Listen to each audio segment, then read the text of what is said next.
花草植物既有装饰的作用，又能够净化空气，是软装中重要的一环。所以现在很多人都喜欢在家里养花花草草，让家里变得更生机勃勃，绿意盎然。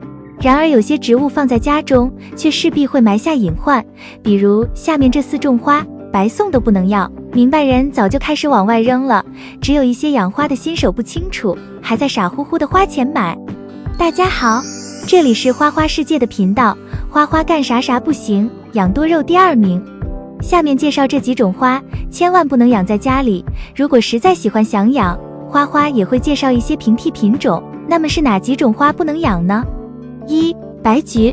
菊花品种众多，盛开出的花朵五彩缤纷，但不管是哪一种颜色，环境适宜的情况下都非常容易长得花团锦簇，开花量大，具备非常高的观赏价值。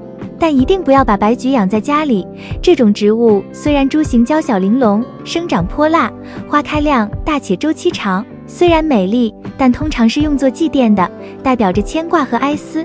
特别是修剪下来的花枝，通常是用来悼念去世的人，表达相思之苦的，所以千万不要在家中种植这种植物，对家庭的整体运势不利。经常在家里看到这样的花，会不断接受到不好的暗示，并最终影响整个家庭的运势。风水不是迷信，背后都有一定的道理。建议大家如果喜欢菊花类植物，可以尝试乒乓球菊、国华瑞龙、墨王、盘龙嫦娥、太平红叶、不知名、仙露蟠桃等。花色或浅淡或艳丽，但都看着喜庆，也不会有不好的运势影响。这些品种的菊花适应性极强，南北方均可以种植，养上一盆，轻松爆棚，年年有花赏。而且菊花因为耐寒的特性，素有此花开尽更无花的美誉，和梅花、兰花、竹子一起被中国古人誉为花中4君子。养一盆花色艳丽喜庆的菊花，还能陶冶人的性情。菊花的养护也是相对简单的，菊花适应力强，最好选择土层深厚、富含有机质的沙质土壤。菊花需要充足的阳光，但也要避免过度暴晒。适度的光照才能让菊花健康生长，避免徒长或只长叶不开花的情况。菊花耐旱，所以浇水要见干见湿。春天少浇水，3到4天一次，夏天早晚各浇一次，秋天到了花期之后，则要大量浇水，1到2天一次，冬天保持盆土湿润即可。和大部分花卉一样，给菊花施肥也要遵循薄肥勤施的原则，可以选择磷肥、钾肥、全素肥或有机肥，每2个星期施肥1次即可。花开了就不要再用肥料了哦。当菊花长到10多厘米高时，记得摘心打顶，留下基部4到5片叶子即可。现蕾期间还要疏蕾，每个分支保留1个花蕾，提高开花质量。常见的菊花病虫害有根腐病和蚜虫。发现根腐病要及时喷洒多菌灵溶液，蚜虫则可以用吡虫磷溶液防治。遵循这些养护小技巧，你的菊花一定能绽放出美丽的花朵。2. 熊童子。作为一种多肉植物，它的叶片不是光滑的，而是毛茸茸的，并且像熊爪子一样，尖部分带有红色的爪状齿，会在环境适宜的情况下转变成红色，看着就非常的温暖治愈。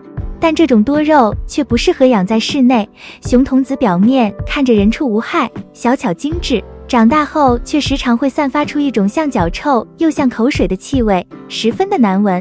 不止如此，人们接触的久了，还会时常产生一种晕乎乎的感觉，所以最好不要养在家里，尤其不能放在卧室，人们长时间待的地方，不然身心俱疲。不过熊童子散发出的味道虽然难闻，但是没有毒，同时还是蚊子飞虫的克星，所以如果你不介意它的味道，并且家里的通风比较好，也可以养一盆，用来驱虫也是不错的。熊童子喜欢透气性好的花盆，建议使用红陶盆，既结实又便宜，非常适合新手使用。土壤选择上，混合泥炭土和颗粒土即可。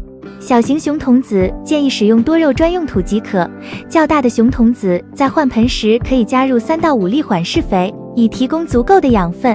熊童子需要充足的阳光，它的叶片颜色会因光照而变得鲜艳，只有足够的日照才能让熊童子长出可爱粉嫩的小爪子。早晨可以尽情晒太阳，但夏季的午后和下午需要适当遮阴，避免过热。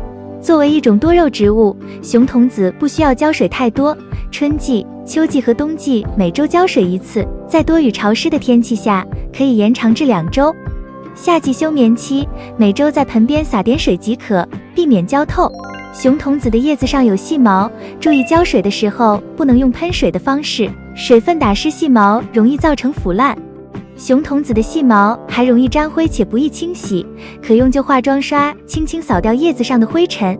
熊童子如果出现掉叶子的现象，可能是因为刚移栽未覆盆或环境闷热。遇到这种情况，需检查盆土是否透气，并加强通风。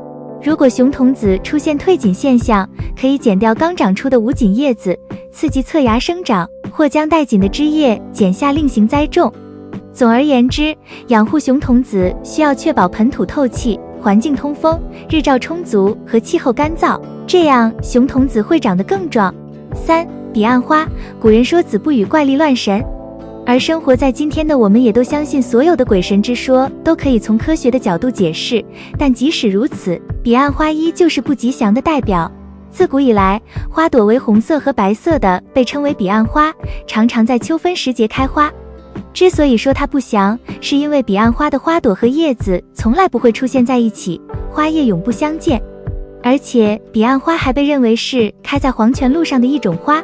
不管你是相信科学还是风水迷信，最好不要在家里养这种植物，可能会影响家庭的运势。温馨提示，如果你是被彼岸花的花姿而打动，觉得它漂亮无比，可以尝试它的亲戚石蒜花，比如花朵为黄色的忽的笑，花色为淡紫色的幻锦花，粉白色花朵的稻草石蒜。这些花适应性极强，水培和土培都可以种植在门前屋后，很快就会长成一大片花，一开就是一片灿烂的花开，十分的治愈。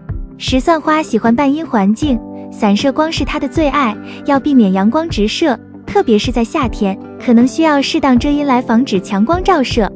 给它一个舒适的光照环境，它会用美丽的花朵回报你。石蒜花爱湿润环境，记得选择疏松、肥沃、排水良好的微酸性土壤，可以加点腐叶土或珍珠岩来改善土壤结构，给根系更好的生长空间。给石蒜花浇水时，需要遵循干透浇透的原则，避免积水导致烂根。生长期保持土壤湿润，花期别让它太干，休眠期就减少浇水频率，这样才能让石蒜花在各个时期都能健健康康的生长。石蒜花适宜的生长温度是15到25摄氏度，它喜欢凉爽、通风的环境。夏季超过30摄氏度时，枝叶生长会慢下来，所以要注意通风哦。冬季保持适当低温，有利于它休眠，为来年的盛开做准备。石蒜花的施肥以磷钾肥为主，每2个月施一次。生长期和花前期要适量施肥，花后追施磷钾肥，促进种球膨大。入冬后停止追肥，等来年再继续。施肥得当，石蒜花才能更好的生长和开花。4. 滴水观音，南方地区的小道边甚至公厕旁边经常能够看到滴水观音的样子，而且它长得十分高大，常常有1到2米高，甚至会开花结果。为此引进北方之后，经常被人们当作室内盆栽，放在书房、办公室等一角，长得郁郁葱葱，具备非常强的装点性。同时，滴水观音还能够更好地发挥去除空气中灰尘杂质的特质，凭借宽大的叶片，达到改善空气质量的目的。殊不知，这种植物暗藏杀机，是名副其实的大毒花，全身都有毒。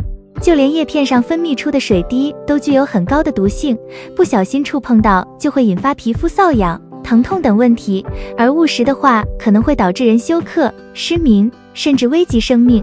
曾经有人因为觉得滴水观音结的果子长相诱人，摘了一颗尝尝，结果就把自己送进了重症监护室。所以这种植物养在家里弊大于利，特别是有宠物和孩子的家庭，千万不要因为喜欢就养在家里。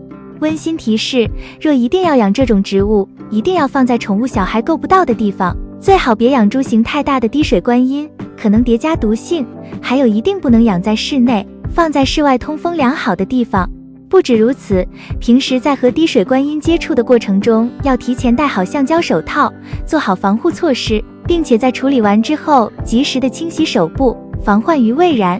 而且如果家里有孩子和宠物的话，一定要做好监督和防护的措施，避免他们接触，造成一系列不好的影响。以上就是今天分享的内容。如果你还有其他养花的知识，欢迎评论区分享给花友。如果对分享的内容有其他意见，欢迎及时告诉花花。喜欢花花的内容，请点赞、关注并多多转发。感谢观看，我们下期再见。